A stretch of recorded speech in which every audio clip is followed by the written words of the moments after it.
وداعيا إلى الله بإذنه وسراجا منيرا খাজা Abdul Muttalib Nabi Karim সাল্লাল্লাহু আলাইহি সাল্লামের মর্যাদা সম্পর্কে জ্ঞাত ছিলেন।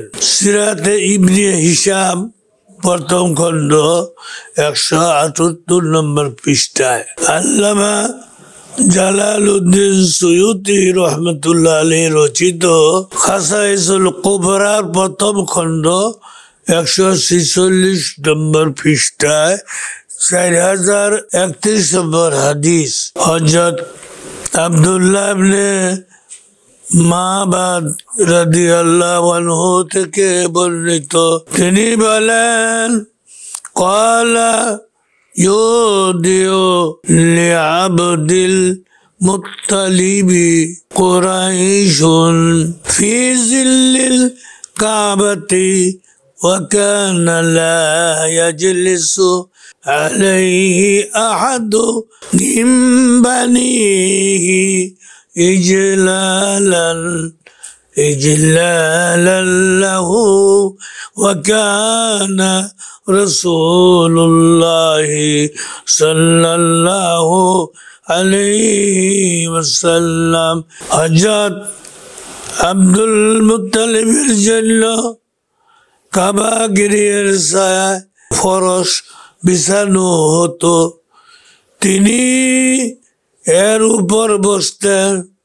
তার পুত্রদের মধ্যে কেউ সম্মানের খাতিরে তার আসনে বসত না, কিন্তু তিনি রাসূল খোদা সাল্লাল্লাহু আলাইহি সাল্লামের পিঠে হাত বুলাতেন এবং বলতেন, আমার এই বাসাদনের বিরাট মর্যাদা হবে।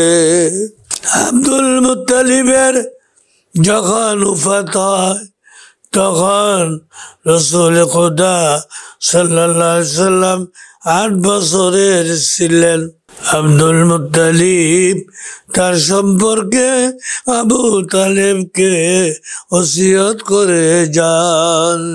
600 বছর পূর্বে আল্লামা জালালউদ্দিন সুয়ুতি রহমতুল্লাহ আলাইহি রচিত খাসাইসুল কুবরার প্রথম খণ্ডে 148 নম্বর পৃষ্ঠায় 432 নম্বর হাদিস হযরত ইবনে আব্বাস রাদিয়াল্লাহু আনহু হতে বর্ণিত, তিনি বলেন, দাউবনাই ইয়াজলিসু আলাইহি ফাইন্নাহু ইয়াহিসসু মিন নাফসিহি বিশাইইন ওয়া আরজু আন্নাহু ইয়াবলুগু মিনাশ শারফি মা লাম ইয়াবলুগু আরাবিয়্যুন ক্বাবলাহু ওয়ালা বাদাহু।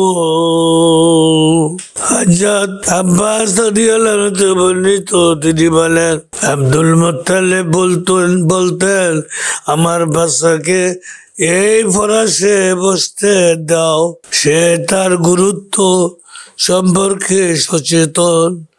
আমি আশা করি যে সে এমন গৌরব অর্জন করবে যা কোনো আরব তার পূর্বেও অর্জন করেনি এবং পরেও অর্জন করবে না।